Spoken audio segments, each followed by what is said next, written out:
It's Monday night, and you know what that means. Jersey First brings to you the latest edition of Real Talk right here on Facebook Live via StreamYard, also on the Jersey First YouTube page. And I just want to thank you all for tuning in from wherever and however you may be doing so here on the 28th of February. Yes, we're closing out the month strong, ladies and gentlemen. And as you know, I am New Jersey's premier award-winning journalist, top 100 Latino via the Latino Spirit Online magazine for 2020, 2021. And of course, this weekend, just getting the confirmation that now I'll be a three-time winner in 2022 as a top Latino in the state of New Jersey. So let me have a little tea for all my haters who, it's nice to drink some tea at the expense of my haters. And yes, folks, I'm the sworn enemy of all the woke fools throughout the state of New Jersey. Yes, it's me, Fernando Uribe. Thank you all for joining us here again on this Monday night. Again, certainly I want to appreciate you tuning in from wherever and however you may be doing so here on the broadcast. And again, folks, you can check out Jersey First and all of their excellent programming by going to www.jerseyfirst.org. That's Jersey, the number 1 ST.org. Make sure you like them on Facebook. And of course, follow them on both Instagram and Twitter. Shout out to my colleague at Jersey First, Elizabeth Nader, with her awesome show on Thursday nights, the Nader Narrative. Definitely want to tune in for that. And of course, folks, every Monday night here at 6 p.m. Eastern time, you can tune in for always the exclusives here that I bring you every single week on Real Talk with Fernando Uribe. Folks, again, hope you had a wonderful weekend. Month of March starts tomorrow. For all of us college basketball fans, we're hoping that our alma maters make it to the NCAA tournament and March Madness, respectively. Conference tournaments coming up. We'll see what's going on with baseball. Obviously, no progress today in Manhattan between the owners and the players union. Let's see, hope for baseball in 2022. Not that my Yankees have anything to really give me to cheer about, but it'd be great to see baseball again, folks, as March is tomorrow. Hopefully the weather gets a little bit warmer sometime soon. I know daylight savings time is just in a couple of weeks. Folks, it's spring. I can see it. It's coming. And of course, here on this show, politics never takes a break, ladies and gentlemen. And why should it? It's always the talk of the minute. And of course, this week, I bring you another exclusive, which really you don't see in other New Jersey media sites, folks. And again, I'm not trying to, I'm a little humble when it comes to this. And of course, without you, the loyal viewing audience, the success of this show would not be possible. But also, it's possible by my outstanding guests that I bring you every single week here on Real Talk with Fernando Uribe. And of course, this week is no exception. Joining me here tonight live is the distinguished chairwoman of the Hudson County Democratic Organization. She is also a councilwoman at large in the city of Jersey City and also a fellow educator. My good friend Amy DeGise joins us here tonight on Real Talk. Madam Chair, how are you? I'm doing well. How are you? I'm doing just fabulous. It's nice to be top Latino for 3 years in a row with the Latino Spirit Online magazine. And, for some of the haters out there, Amy, again, it's nice to have a little tea at their expense. You know what I'm saying? Yes. Oh, yeah. Always good to sip the tea. Don't spill any, though. No. Oh, never. Well, Amy, again, and for our audience at home, maybe they are not familiar, Amy DeGise has been the distinguished chairwoman of the HCDO since winning the reorg vote at that fabulous facility. Again, no disrespect to Kearney Mayor Al Santos, but that sweaty, hot June afternoon, I think it was a Tuesday, 2018, when she was elected chairwoman of the Hudson County Democratic Organization. And coincidentally, Amy has been a monthly guest on my Hudson County podcast, Talking the Hudson, which again airs live on Wednesdays at blogtalkradio.com/talkingthehudson. She's been a consistent guest since July of 2018. And of course, we've become very good friends. I'm a little bit more on the right. She's a little bit more on the left, but we find a way to be civil. Isn't that right, Amy? Yes, we do. We're always able to either find common ground or at least respect where the other person is coming from. And as we've said before, these types of discussions are really healthy and good for the community to have because people's ideology is going to be all over the place. And as we're trying to inform people to be educated voters, we have to, engage in things like this and allow them to see a full scope. Absolutely. So let's get right to it here. Certainly, Amy, at the start of the year, the biggest news, and there's been some other recently, and we'll get to that, But the biggest news in Hudson County was right over the holiday season was the retirement of U.S. Representative Albio Ceres here in the 8th Congressional District, which is predominantly consuming most of Hudson County. And certainly the Representative Ceres, who was served with a lot of distinction. And while I might not always have been a fan of some of his policies, he's always been consistent. He hasn't been some radically left, woke member of Congress like the Puerto Rican princess across the river, AOC or her squad mates. But, Representative Ceres has been always, sort of representing that blue collar Democrat mentality that has been preeminent in Hudson County for years. And certainly with his retirement, which caught a lot of people off guard, what caught more people off guard in the county, Amy, was the fact that to take his seat, or at least to run in the primary, because obviously Albio will not be running again. His term will expire on December 31st later this year. The candidate and the favorite to win that seat in Hudson County is the son of U.S. Senator Robert Menendez, and it's Robert Menendez Jr. A little bit of a context here. I'm a big fan of Robert Jr. He's a friend of mine. We talk off the air. We text. As a matter of fact, he will be on later in March on this show, so I'm looking forward to having him on. But you know what? It took a lot of people off guard, though, Amy, because, again, Albio was very clear. History seems to be on the Republican side coming up this November, where the opposing party tends to win the House during the midterms. It's happened, for the most part, pretty consistently, maybe a handful of times in recent memory, 2002, under George W. Bush, where Republicans actually kept the House and actually added seats. And also in 1934, under FDR, where, again, the Democrats held the House and also added seats as well. But preeminently, the opposing party tends to win the House during the midterms. I think there's been a tsunami of a lot of, hate towards the Democratic Party, I think, in recent polling. And we'll get to that later, obviously. But Albio was very transparent. He said, hey, listen, I don't want to be a part of a Republican House. I think now is the time to step aside. He has served admirably. I'll go on record in saying that. He has served with distinction. He's been very accessible, very a gentleman to me. But Rob's candidacy took a lot of people off guard. What was the feedback at the beginning of the year when Rob Jr.'s name was thrown in there? For a lot of people, and you're correct, it was, I don't want to say a surprise, but it did startle people that was the first name to come out. And just to speak on, Congressman Ceres, his legacy, I invite people to look up his voting record and look up what he is walking away from so admirably. He's always worked tirelessly for his community in every role. But he took this role, in Congress to represent us at the federal level, just so disciplined and, kind of built in the Democratic platforms, but was also able to build consensus with all leadership. And he was able to bring a lot of resources back home to Hudson County, but also ensure them for people in places that he's never gone to and may never be able to visit. So he's leaving such a great legacy, and I'm so happy he's getting to do it on his terms. I'm so happy that he's able to, take a breath and leave this kind of to someone that is going to be just as committed as he is. And so when Rob's name came up, a lot of people just said, this is a no-brainer. What better choice could you have asked for here? You have someone who has grown up around this, who is just civically engaged by blood, and sees it as a form of public service, doesn't see it as, getting his face on television or having, t-shirts made. Although I think next time I come on here, I'm going to wear my squad t-shirt for you, because I know how much you'd enjoy that. But he's very called to public service, and it's why he became a lawyer. It's why he remains in Hudson County. He lives in Jersey City, not his hometown of Union City, but they're about 10 minutes away from his home house.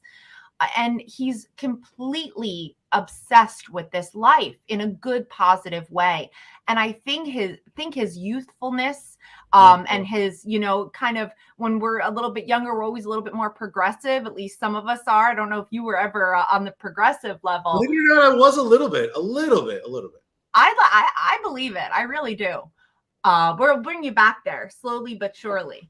But I think he brings in this youthful progressive thought, but also this disciplined old school, you have to build consensus, you have to work with everyone, you have to work tirelessly and very hard and bring it home to your community and your residents. He's raising his family here as he's been raised here. I don't think that you could have asked for, a better person.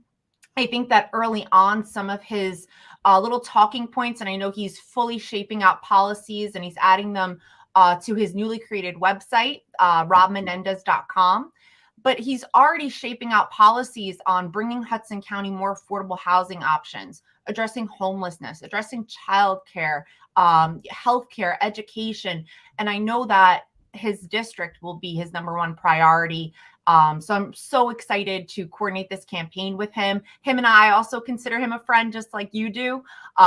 We have a lot of kind of personal time and chit chat time. So it's fun to know that we get to work together on this level.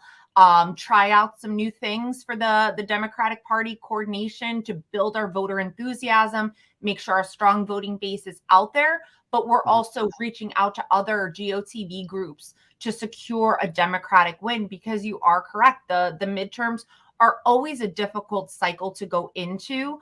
We tend to do a pendulum, we go one way and then all of a sudden we want to swing back. It's just the natural flow of politics. And in times where we have remained, the party, it has gone through the midterms and able to retain their seats, is sometimes times of chaos or times of, war, where we really want to maintain some consistency and stability. So the Democrats will have to push that forward on the local level and throughout the entire country. That's sticking with Democrats, securing the seats, gaining some seats back, turning the country blue. I remember a few years ago, we were talking about turning the state blue.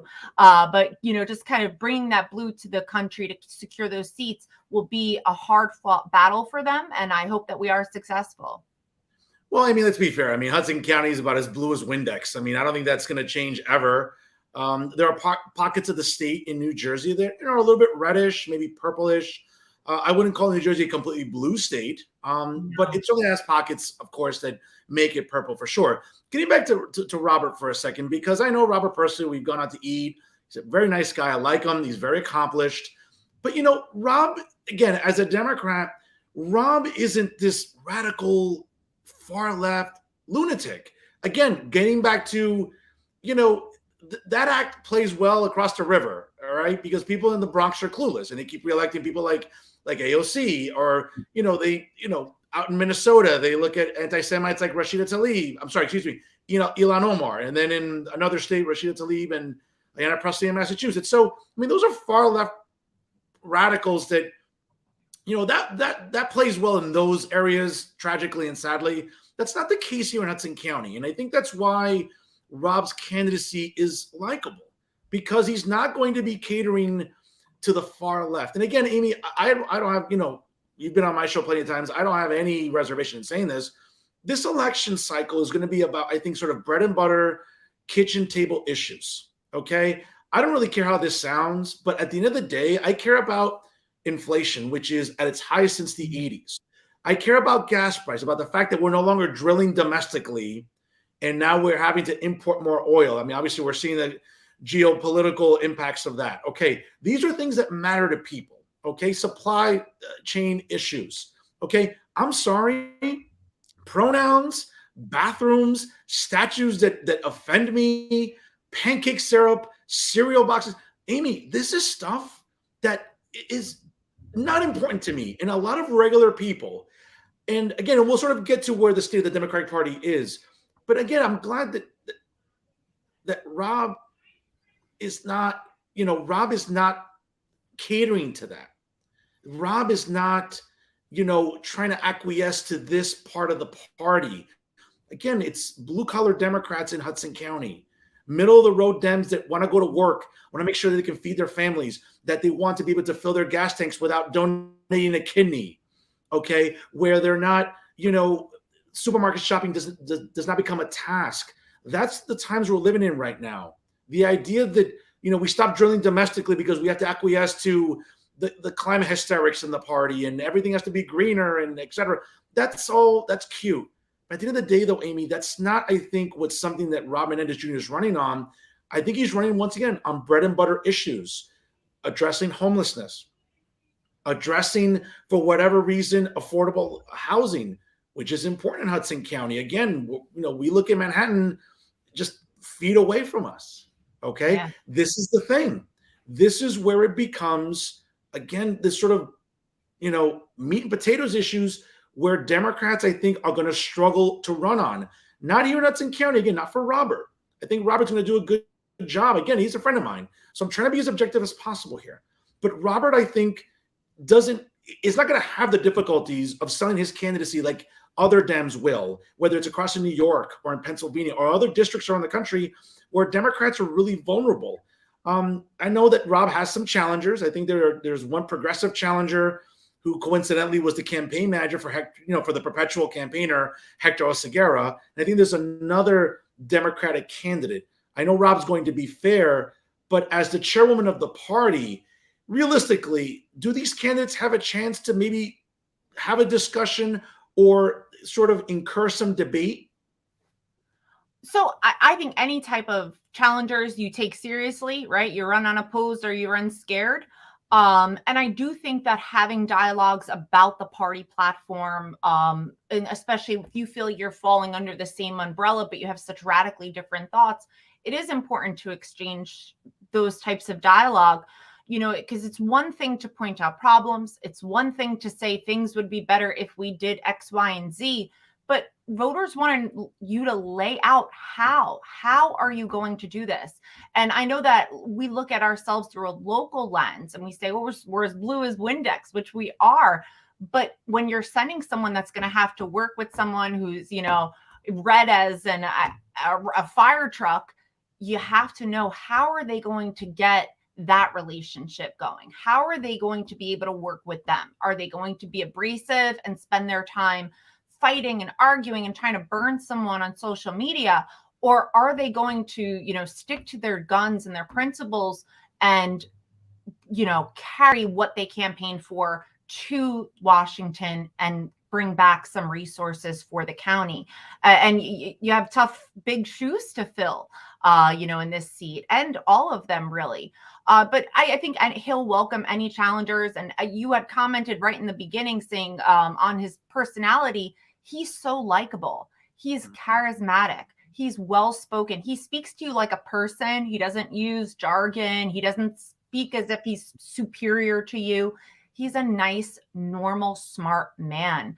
And I think people just having one conversation with him, whether he's knocking on your door, or you see him in a debate platform, you're going to be able to easily understand and really grasp that likability that he has, and know that he's going to carry that with him to Washington.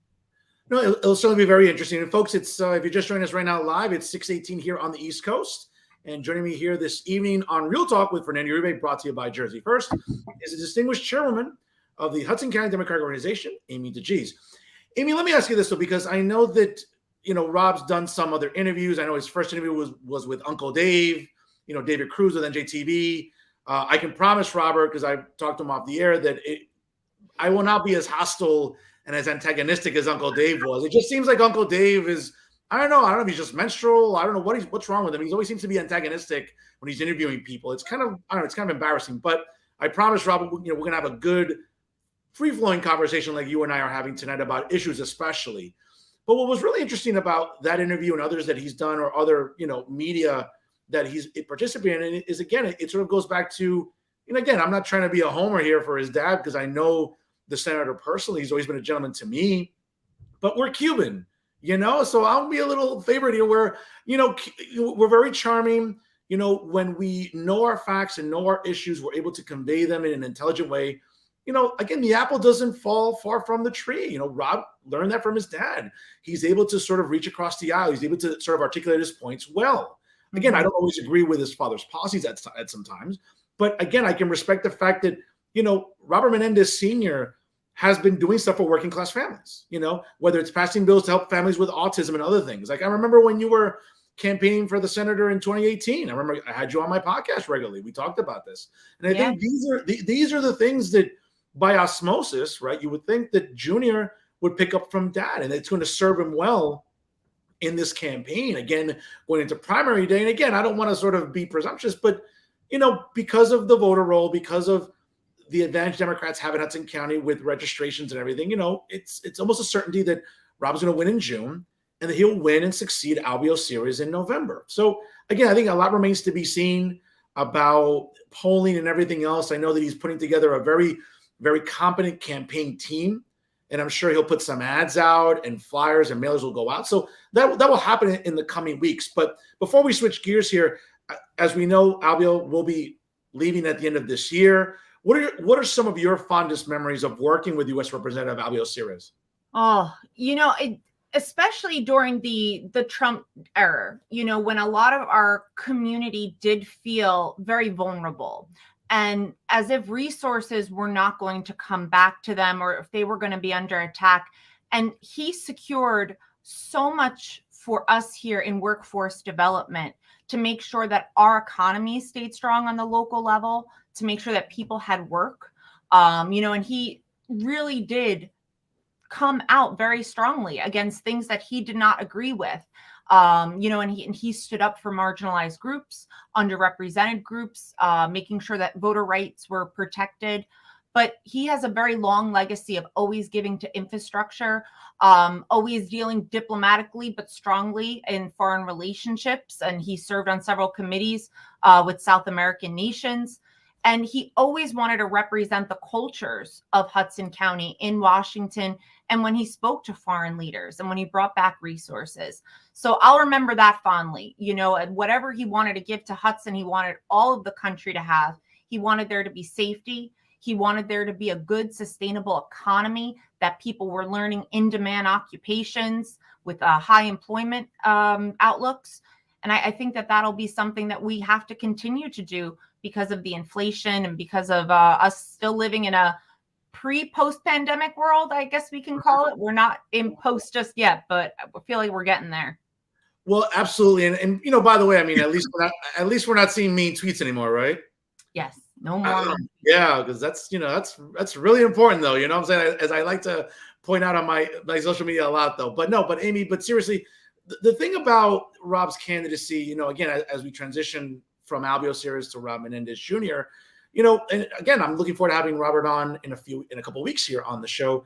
I'm sure it's something his opponents or his cynics will go after him on. And I think where I'm going with this is, at the start of the year when his candidacy was announced, a lot of the, electoral establishment gravitated to Robert immediately. I know one of the first people to endorse Robert Menendez Jr. was my mayor and also state senator, Brian Snack. I know Mayor Turner out of Weehawken was also one of the first ones as well.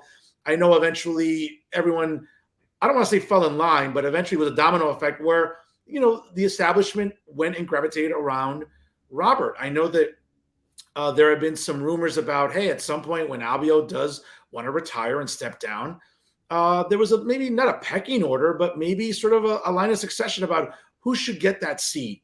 And there was a lot of chirping and maybe some inner turmoil about, well, there were names like Jersey City Mayor Stephen Fulop or Hoboken Mayor Ravi Bala or others that said, hey, you know what? These people are more experienced.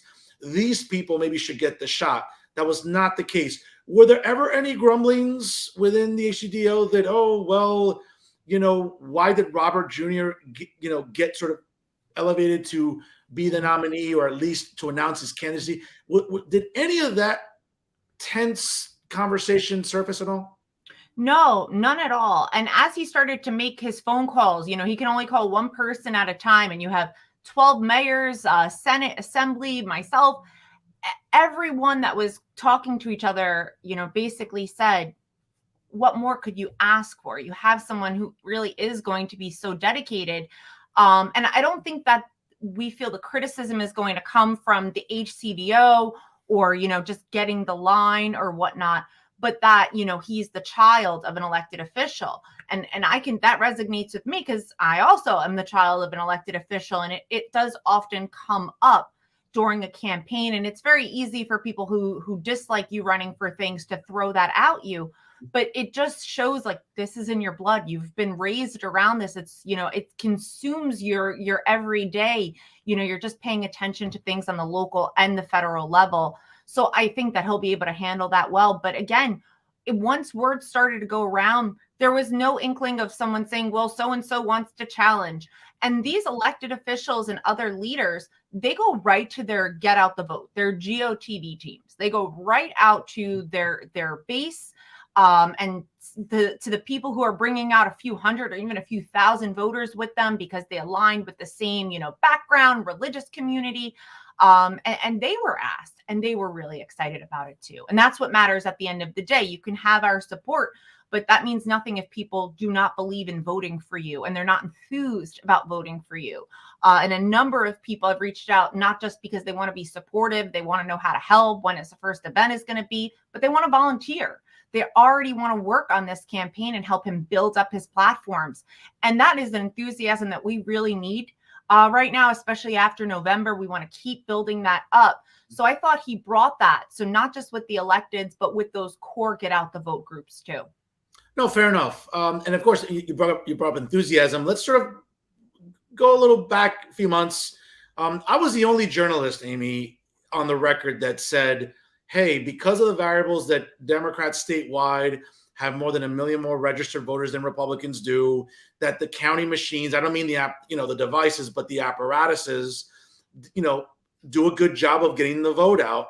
I said, hey, Governor Murphy's probably going to squeak it out by 2 or 3 points. And everybody laughed. It was, oh, Fernando, you're crazy. You're out of your mind. I said, I know what I'm talking about. I talked to enough people on the street. My sources are pretty good. And I got a lot of free dinners coming my way because of these numbers. But I think it also sort of illustrates something too, Amy, because while it's a different world 5 hours south on Route 95 in Virginia, we started seeing some seeds being planted about some dislike towards the Democratic Party. We saw pockets of the state that were very upset with Governor Murphy, keeping mask mandates on longer maybe than he should have. His approach to COVID when, other states like Florida and Texas, two great freedom-loving states, they got it right. It's as simple as that. They got it right, in my opinion. But the point is that, that sort of anger, I think that the Murphy campaign, I spoke with David Perrano, one of his chief strategists, a few weeks ago on this show, and even he was transparent in saying that, they didn't anticipate that. The polling got it wrong. People, not as many people thought that Governor Murphy was doing as good of a job as they anticipated, where they were thinking somewhere between 2013 Chris Christie numbers, right? Like 15, 16-point win. That wasn't the case. It took a few days to declare a winner. And to some extent, a win's a win, right? We're sports fans. A win's a win, whether it's by one touchdown or 7 touchdowns. It's a win. So, kudos to the governor being the first Democrat to be reelected governor in over 45 years. But I think you started seeing the writing on the wall a little bit. You started seeing some legislative seats flip in November of 2021 here in New Jersey. You started seeing on a national level the discussion about what was going on in Virginia in that gubernatorial race. The fact that, Democrats face a really big uphill battle, Amy, because again, at the end of the day, if it's moderate Democrats are not the problem, just like moderate Republicans are not the problem. It's the far extremism of both parties. And right now, again, listen, I have no reservation saying this. I hope I don't get to hear the words Speaker Pelosi until after January 1st. I hope I don't hear those words anymore. But again, I'm realistic. I see where Republicans are vulnerable. I see where Democrats are vulnerable. Now up here in Hudson County, where I live, and we live together, obviously, here, it's blue as Windex, and, next door in Bergen County, the same thing. Josh Gottheimer, short of some catastrophe electorally, should win that seat.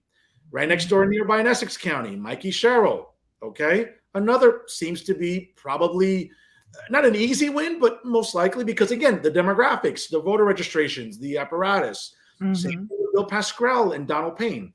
That's not the case, though, Amy, as we move down into Central and South Jersey, where Democrats are vulnerable. And I think in this election cycle, Amy, again, you're not a crazy leftist. You're practical. You're a pragmatist. That's why you and I get along well. I think that some Democrats, they lack that self-awareness, whether it's in South Jersey, Central Jersey, or nationally. If you listen again, you want to die on a hill on wokeism, be my guest. But I think if that's the formula, that's going to be a catastrophe where Republicans might not just win the House, they might win a lot of seats You might be saying Speaker McCarthy or Speaker Jim Jordan on January 1st. Where am I wrong in the way I'm in my analysis of this? So I think sometimes we follow really sensationalized media sometimes. And I think that they get followers, likes, or views because they're putting really radical statements out there. And that comes from both sides. Sure. But I don't think that that's really representative of the party. Especially if you look at the newly formed like Democratic platform for 2022 and what they've kind of paved as their roadmap to victory in the midterm cycle. Their solutions are very middle of the road, moderate, good democratic ideals. It really goes back to the basis of the Democratic Party. And I think that you can build on them in a more conservative way. You can also build on them in a more left way.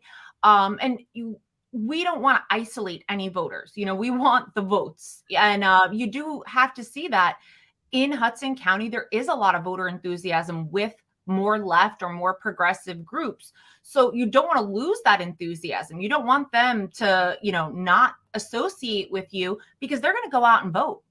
So you want to win them over and really kind of streamline thoughts that they're putting in, but also why you are more moderate or listen, we got to work with everyone. I think that my ideology is a little bit more left than you give me credit, but it is the fact that I have to work with such a diverse constituency that I sometimes have to put my ideals aside and say, okay, how can I take my idea and make my neighbors happy and make my community happy and energize for me and want to, spread the word and work with me here. Because I think if you hold something too tightly, people will find that as you're not willing to compromise or you're not going to be a good negotiator or diplomat if you're put in a position or put in a room with people with different opinions than you. You could sit there firm all you want, but you are not bringing anything home if you're not changing someone's mind. So I think we do gravitate towards more middle of the road or moderate. And we do find that they're, less sensationalized. They're not on social media with memes that, make them seem, like they're superior, and they're not there with memes that make them look, inferior either. Because we don't want that. We don't want the attention to be on someone's, their appearance or, words that they've used. We want it to be on them as a whole. So I do think that the Democratic Party is going to push through that. You're going to have people on both sides that say, this is not my party enough. This isn't Republican enough. This isn't Democrat enough. We need to move further right. We need to move further left. But good leaders are always able to really just kind of work with everyone, which does force you to meet in the middle on most things. We really shouldn't see this as a divide and conquer type of thing. We have to work together. We're all dealing with the pandemic, with inflation, with rising costs of gas, with what's going on globally in the Ukraine. So we have to come up with solutions together and really believe in this democracy so we stay a part of this. And we do dredge on and do the right thing and don't crumble, because we should all see that it's so fragile. It takes one bad movement, one bad leader, one bad law for this to crumble. So we do have to treat it as delicately as, the people before us have treated it and work together. Amy, is the party moving too far left? I mean, I can say a lot of examples. I mean, obviously, you watch my social media, all the very clever memes that I like to post. But in all sincerity, and to be serious for a moment, as two educators, two people that understand policy, is the Democratic Party moving too far left? Because, again, whether it's energy independence, where we stop drilling domestically. And again, listen, I know I like to come off a little sensationalism, a little, bombastic. But at the end of the day, though, Amy, like the idea of not drilling domestically as much as we used to, and now being dependent once again on the global marketplace, I'm not a fan of that. I like paying less for gas. Again, I care about the environment, but am I going to die in the hell about the platypus or beavers? No, I don't care about that stuff. I care about heating our homes reasonably. I care about filling up our gas tanks reasonably, making sure that parents can get their kids to school, to soccer practice, whatever. Whether it's energy policies, whether it's, the idea about wokeism and, this idea about cancel culture and being offended about statues and triggered by this and that. Amy, again, it's just like, listen, I can find things wrong with the Republican Party too, and conservatives. Believe me, I'm philosophically consistent on this show. But it just seems that right now, what you're seeing is whether it's Speaker Pelosi, whether it's the AOCs of the world, whether it's the Ayanna Presleys, whether it's, Dick Durbin out in Illinois or those in California, it just seems like the party's moving way too far left. And I don't know if it can sort of regroup. Again, it's the midterms, right? It seems like, well, if you want to win seats or stay in power, you might have to come back to the middle. Is that even possible right now? Because it seems like the party's moving way too left. I think it is, and just knowing that the national party platform is not speaking about wokeism. They're not speaking about cancel culture. They're not talking about mask mandates, for example, which we know that's a big issue. Yeah. But as a whole on the national level, the Democratic Party are proposing solutions to what they feel are challenges right now, which is, the worst public health crisis that we've had, the worst economic crisis that we've had, and our anxieties around that. I think that their solutions are to pull us out entirely, build a stronger economy, build, barriers to another kind of pandemic or endemic coming in and gutting us and making us, go through these legislations and mandates, because as much as we can turn around now and look at, well, was this successful? Were they right? They changed their mind on this and there's now a new shot. We went through this in real time and leaders had to make decisions really quickly, whether that was to save lives. And I wanted to comment on this when we were talking about the local stuff. It slipped my mind and just came back in. When you're in a dense area like a Hudson County, where people are, living on top of each other, where we're living, vertically rather than horizontally, you have to be more conscious of these, mandates to keep people safe, and to make sure that people who have to work are going there safely, they're being protected. Where in Central and South Jersey, where people are a lot more spread out, I can see why they felt that those measures were too drastic and really harmful to local small businesses there. But that's the thing with laws, is there's not always a one size fits all policy. So that's why moderacy is very important, to show people that you're willing to, make things flexible or amendable to them, but sometimes locking them into the more radical side, it is to protect the greater good.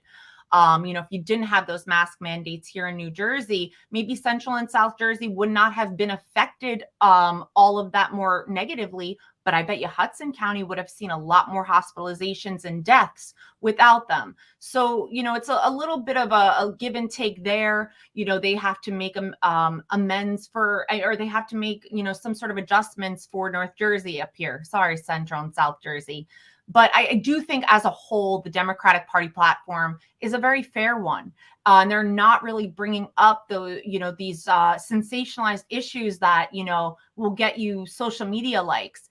But they do talk about, systematic inequality, but in a way that we can work with the court systems and local governments and preserve rights without infringing upon anyone else's rights or liberties. So I do think that they built a platform that's, very strong. I know it's one that the candidates here all hold close to their hearts, and their records show that.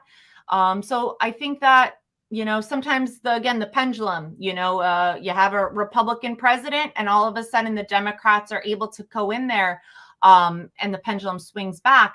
And now you're seeing, some Republican growth. So the Democrats definitely need to be on their toes and stick to their convictions, even if they are further left than the moderacy, but show that they're willing to work under the Democratic Party platform for the nation. It'll be very interesting, again, in the next few months coming up to the primary season, and obviously going up to November 8th, when ultimately we'll see where the balance of power hangs in the federal legislature, whether or not Republicans can win the House, historical, which seems to be the case. And maybe if they switch the Senate, who knows? It's a 50-50 split right now.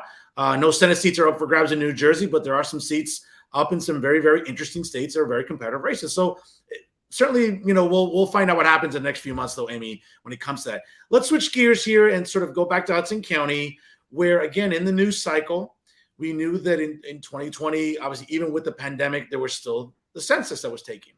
And with that was going to come the redistricting of legislative districts in New Jersey, and so, wards and municipalities like we saw in Jersey City. But the big news really in the last 10 days was the impact of the redistricting in the state legislature here in New Jersey.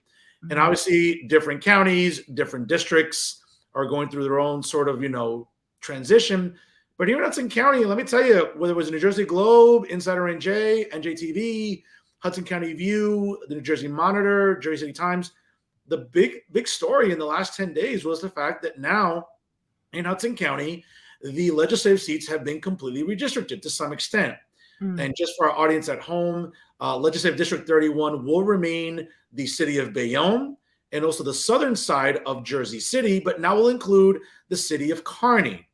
And now what used to be the 32nd Legislative District will now be the city of Hoboken and the northern portion of Jersey City, which includes the Heights and downtown.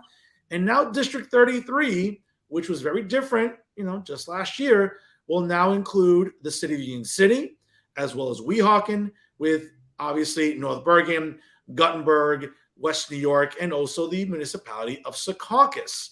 Well, that presents a problem, everyone, because obviously state senators and also their respective mayors in the township of North Bergen, Nicholas Sacco, and here in Union City with Brian Stack, well, we got two state senators in the same district.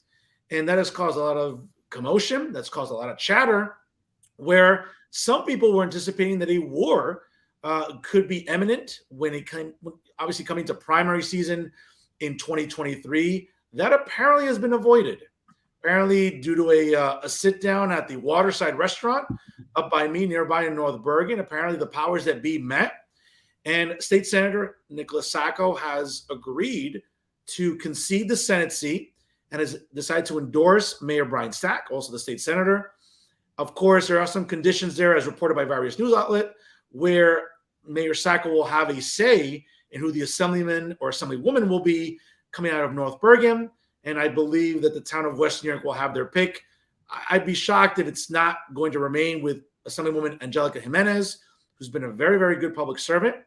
Obviously, Brian Stack being the state senator, his assembly people will change because obviously with District 32 will now be in Hoboken.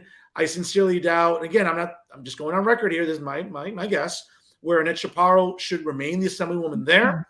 And we'll see what happens with the assemblyman in that district. But obviously, Assemblyman currently, Raj Mukherjee, will be elevated to become the state senator in the new 32nd Legislative District. A lot to unpackage there, Amy, but obviously there was a war that was brewing possibly between Brian Stack and Nick Sacco. Listen, everyone knows I'm a Brian Stack guy. I don't apologize for it. He's a fellow member of Cowboys Nation. So, being friends, we also have that in common, of course. Well, Amy, again, and I'm not saying this to be mean-spirited, but arguably Mayor and State Senator Stack has the best ground game in the state of New Jersey. He does it very well during every election cycle. He got the vote out for Governor Murphy more than any other mayor did last year. He did so also in 2018 for U.S. Senator Robert Menendez. Obviously, the great work you did, but Brian Stack's political capital is as high as it's ever been. No disrespect to Mayor Sacco. I think he saw the writing on the wall. He's been in that office for some time.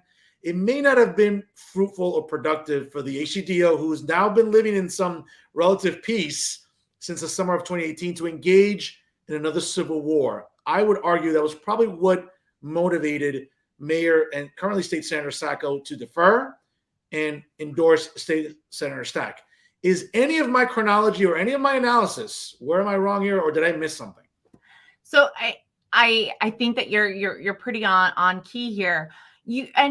You have two, and when you live here and you hear those names, you may have never met them before, but those names carry a lot of weight, or you may have heard stories or rumors. You may have actually engaged with them or been there. But strong emotions, come from people when you hear these names. And it is really easy to pin two very strong, I want to use a better word, but the one that's coming to my mind is aggressive. And that's not in a negative way at all. Two headstrong, hardworking men who have served their communities for so long that, sometimes have butted heads or have not seen eye to eye or have wanted different. Amy, if I can, I'm sorry, I'll let you finish, but arguably the two lions of Hudson County for some Yeah. time. Let's be honest about it.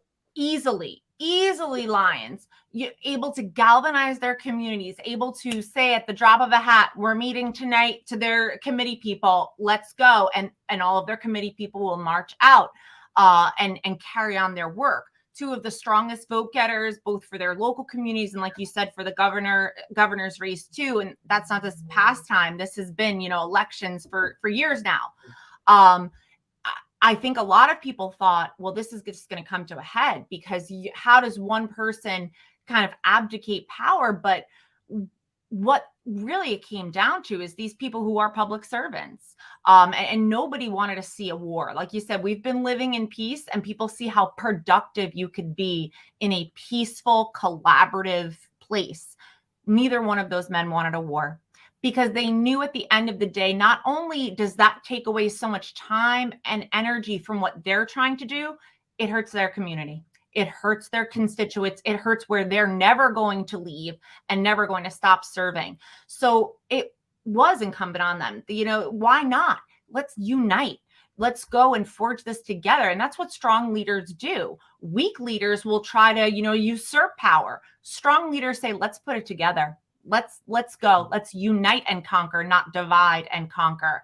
And it's such a really great precedent for the leadership here to stick together, even in times where, hey, you can just turn around and fight each other. It was going to be productive for no one. And they set that up. They had that dialogue together. Nobody dragged them at the table. And I think that sets such a good example for other leaders and other, people who want to be leaders on how to engage. They both feel confident that district is not going to suffer, and they will be damned if the state or any part of New Jersey attacks Hudson. And a little bit with that redistricting, felt that Hudson County was getting the poor end of the stick there. And, is this a, kind of a realm that's outside of our control in, other parts of New Jersey or in the state house that aren't rooting for Hudson? Well, now is the time to get together. And it made sense to forge a bond as a symbol of this commitment to their communities, to all of Hudson County, and to their people, and also allows a time for transitioning. And I know that, people say, well, so-and-so is going to want to have a say in who's getting this. It's really about transitioning and making sure that everyone understands what's going on, feels represented, feels that their community is going to benefit from this redistricting. And it really does allow that time to, instead of people brewing, well, who's going to run with who, and let's raise money for this person, and, kind of gossip and the fueling the fire. It was, let's squash that and work towards, showing New Jersey how ruthless and strong we are. And you've just allowed the two strongest lions to team up. So if there was anyone or place in New Jersey that did not want to see Hudson County succeed, I feel bad for you right now. No, listen, Amy, all fair points. And again, people might just say, oh, Fernando's a Bryan boy, so he's going to say this out loud. I'll be very honest with you. If there was going to be a war, Amy, Brian Stack was going to win that war. Sorry. I hate to spoil the people at home just because of numbers and the mobilization. And again, no disrespect to Mayor Sacco. He's had a great apparatus there. I just thought, based on numbers that I've heard and operatives that I talked to, if there was going to be a war, I thought Stack was going to win that convincingly. But I mean, that's what I heard. I don't know, and you're going to hear different communities say this person would have had it hands down. They have the power, or they have the money, or they have the votes. You have two, and I'm going to use your word again, lions, who were not if they did engage in competing against each other, it was going to be razor thin. They were really going to, and I've seen Senator Sacco on his campaigns for mayor, knocking on every single door, spending hours walking, and Brian too, Brian 100% too. But these are two men completely dedicated to getting out the vote and not relying on other people to do it for them, but actually knocking on those doors. Or, I've seen Brian leading what looks like almost a parade to polling places, and people cheering and excited and happy, and not just like, oh, I gotta go vote right now. You have two people like that. It would have been razor thin. And again, it would have come at such a cost. That's right. To the organization, to allies, to people who have forged these bonds, and really they've been working together. It would have really spoiled that and obviously hurt their constituency in this new district. So it made sense to, squash any rumors of where the numbers were going to be. And listen, I followed poll numbers in 2016 and I was wrong. Followed poll numbers in November. And like you said, you were one of the few who called the election to be. I was the only one. I was the only one. And I looked it up. I was the only journalist in New Jersey that did it. And sometimes we just end up in our own little bubble of, I can't be wrong. So I'm happy that it did not come to that and that the party is going to be stronger because they're coming together. Yeah, listen, again, a civil war would have done nobody any good in the HCDO whatsoever. And I think it would have just cost dollars unnecessarily and manpower and hours that probably nobody wanted to put forward. So I get where that's coming from. Amy, I got to ask you, again, we'll be wrapping up shortly, but very bluntly, did somebody drop the ball in Trenton during this whole redistricting saga? Because it would seem to me, again, and I'm not privy to the meetings, it just seems that, again, I haven't looked at the numbers conclusively, but to sort of, and listen, and I'm happy for Raj. I think a very deserving upcoming state senator. So, kudos to him and congratulations to him. I'm happy for him. We'll see who the assemblyman or assemblywoman becomes in the new 32nd. Obviously, I'm hoping Annette Chaparro remains in Hoboken. We'll see how that district sort of, unravels. Same thing in 31.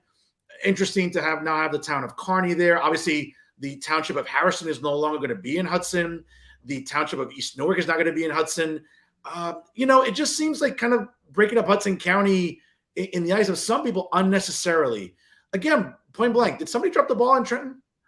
I don't know if I would use that phrase drop the ball. And I did want to mention that, and I forgot, you jogged my memory about, Harrison and East Newark now kind of in a whole, another zone. And those leaders out there, Harrison, Kearney, East Newark, and I know Kearney is, kind of in a new place with Bayonne.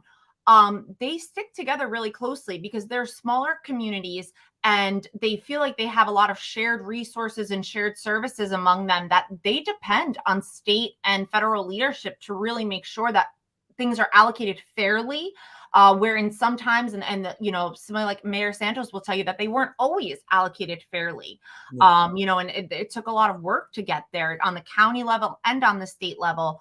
And there was a lot of attention drawn to that at first because they're going to have a senator right now. It's Senator Ruiz, who's a great representative for her people, but you never really working with these mayors is, how well is she going to mesh in? And I'm sure that they are going to work that out. They're all great leaders, but I don't know if I would use drop the ball as much as maybe somebody was trying to send a statement that, Hudson County needed to be brought down a notch. I've said it since I ran for chair, that people, especially in Trenton, that doesn't mean necessarily living down there, but, going down there to work, like to see a broken and weak Hudson County because they understand the needs and resources that we need and don't get. And having us fight here disables us from fighting down there.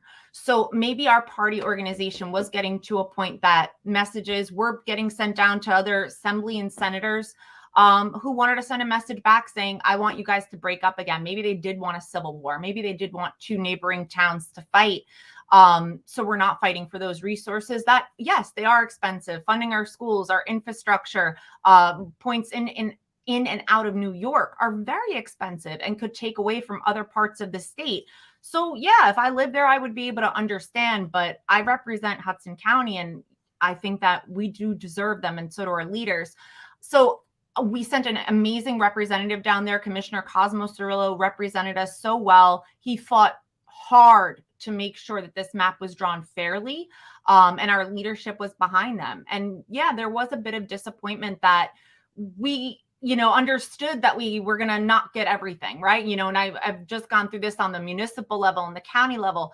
It's not drawn out beautifully. It's not perfect. There's definitely short ends here and negative aspects. And you really expect that because you're not going to get everything you want. But this one just felt like the rest of the states didn't really seem to have this much of a drastic change. If anything, some counties seem to carve out some of those progressive growth and made them somebody else's problem, so they're no longer theirs. And they really kind of grouped in some Republican counties and said, okay, you guys could stay together. We don't mind if we lose them.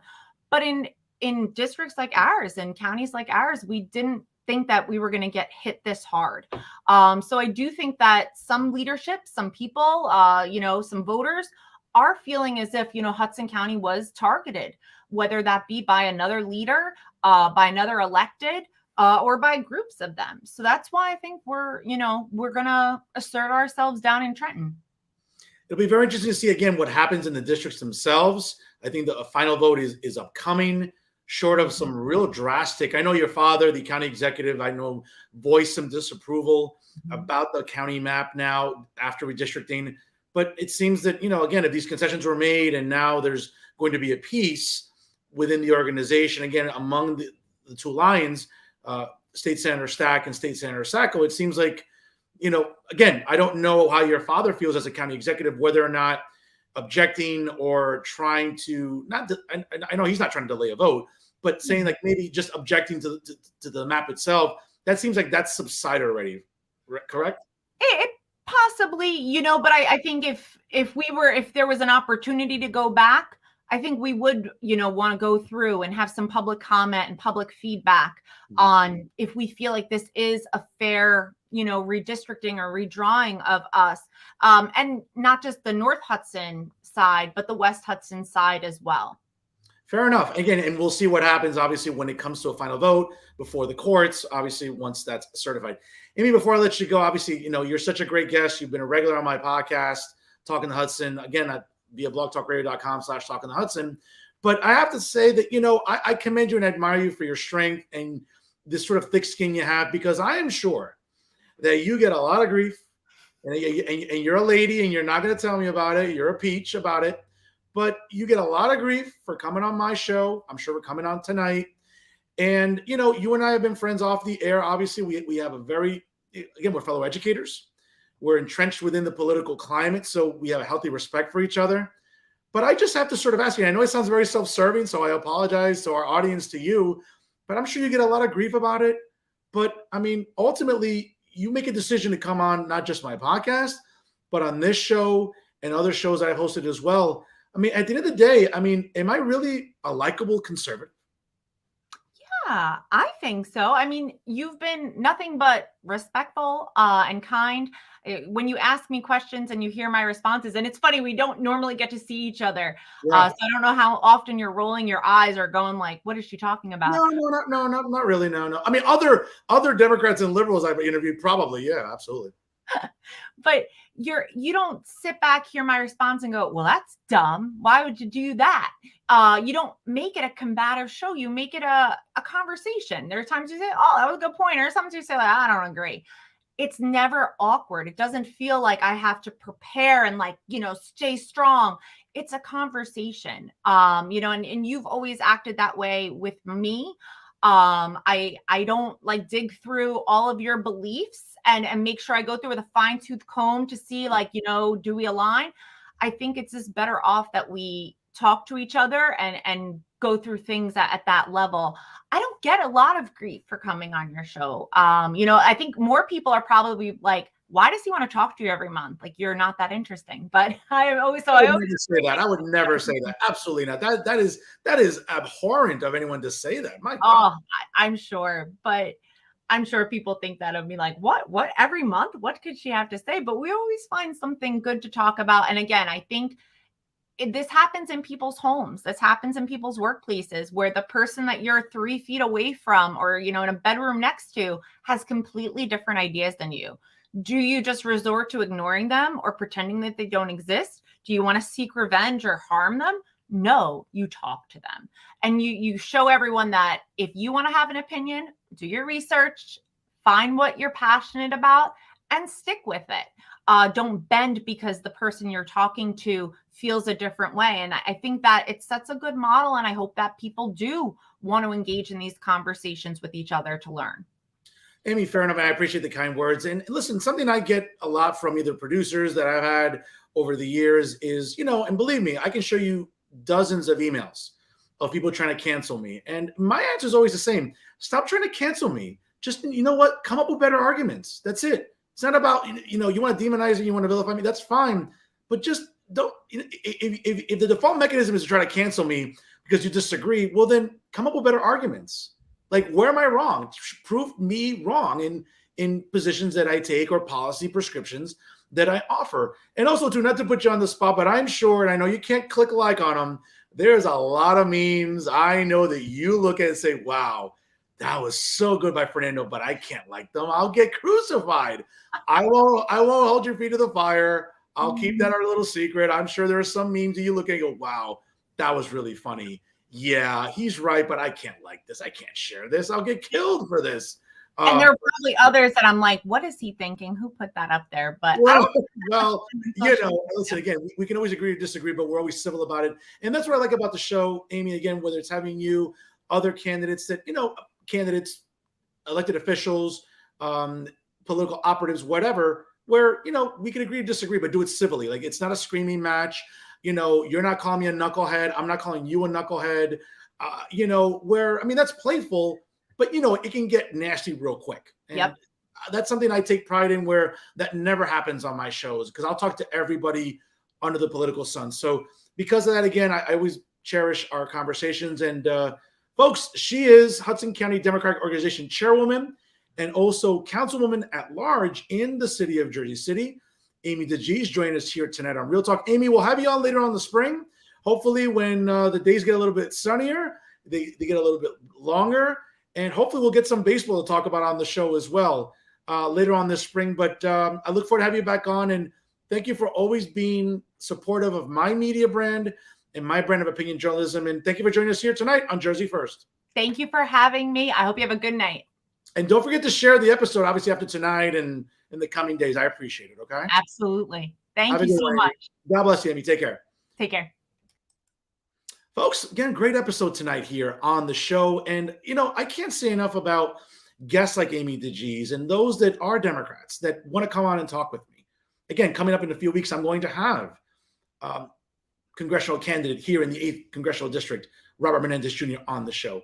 I'm going to have, left-leaning journalists. I'm going to have people on the right and left on this show. And that's what makes this program, folks, informative. Now, again, you might just say, well, that's Fernando being braggadocious as always. No, ladies and gentlemen, it's not about being braggadocious. It's about telling you that there's really no show like this anywhere in New Jersey media. And I take a lot of pride in it, because if we can't have conversations, if we can't be civil, if we can't be adults without resorting to name calling or vilifications or trying to cancel people, well, then what are we doing? How is that productive political dialogue? It just isn't. And you know what, folks, that's something I take with considerable pride on this show, about doing it in a way that's respectful. At times witty, because, I have my humor. I like to, bust on, the woke fools, as I say. Sometimes the social justice clowns, the climate hysterics, right? The do-nothing activists or the know-nothing activists. I like to poke fun at them sometimes. But at the same time, I want to have policy discussions. I want to know, hey, don't just try to cancel me, because people try to do that. Come up with better arguments. Come up with better policy prescriptions when talking to me. That's it. It's that simple. No one's asking you to get a PhD in political science. No one's asking you to get an MBA, in business or economics or finance. Just know what you're talking about. When you come on this show, hey, that's all I ask. And again, I've had every single guest I've ever had on. We may agree to disagree. We may, not see eye to eye on issues, but we can do it respectfully. And folks, I think that's what we need in this time of just outright political tribalism on steroids. Really is what it is. It's refreshing to know we can have conversations here on this program that are civilized, that are mature, and at the end of the day, hopefully they tend to be productive. And that's what we take pride in every single week here on this show. That's our program this week, ladies and gentlemen. Again, I want to thank HCDO Chairwoman and at-large Councilwoman in Jersey City, Amy DeGise, for a very interesting episode, I think very illuminating, about some national topics and also some statewide and local issues here in the state of New Jersey. Don't forget to check out Jersey First on YouTube. You can check out the episode in its entirety. Obviously, after we go off the air, it'll be on my Facebook. It'll be on the Jersey First YouTube page, also on the website, accordingly, in the coming days. And folks, listen, without you, the loyal viewing audience, this show would not be the success that it is. So I want to thank you all for doing so. And again, hey, make sure you like Jersey First on Facebook. Of course, follow it on both Instagram and Twitter. And check out their website, www.jerseyfirst.org. That's Jersey, the number 1, st.org. Again, for not just only this exceptional program, but also my colleague, Elizabeth Nader, the host of the Nader Narrative on Thursday nights. You don't want to miss her show at all, folks. Very interesting guest, to say the very least. And a special programming note, ladies and gentlemen, this Friday night in Morris County at the Morris County Republican Committee Convention. I know they'll be nominating some candidates. I'll be talking to people live on the air there. So I'll be there in Whippany, in Morris County, there at the Jersey First Center, sort of the mobile broadcast center. I'll be talking to candidates. I'll be talking to elected officials. Again, House of Representative candidates, county commissioners, local councilmen, councilwomen, mayors, who knows who stops by this Friday night at the Morris County Republican Committee Convention. I'm looking forward to that. I'll be looking sharp, as of course, I have to look sharp, folks. And I'll be talking to some people there and find out what's going on, not just in Morris County, but really what's going on in sort of the New Jersey political climate that we're living in right now in 2022. So keep an eye out for me there in Morris County this Friday after 6 p.m. Eastern time. We'll be broadcasting live from the Jersey First mobile headquarters. So definitely look out for me. Come over and say hi. And you know what? Hey, I'll get you on the air. We'll talk a little bit about politics or whatever else. So I look forward to seeing you all this Friday night.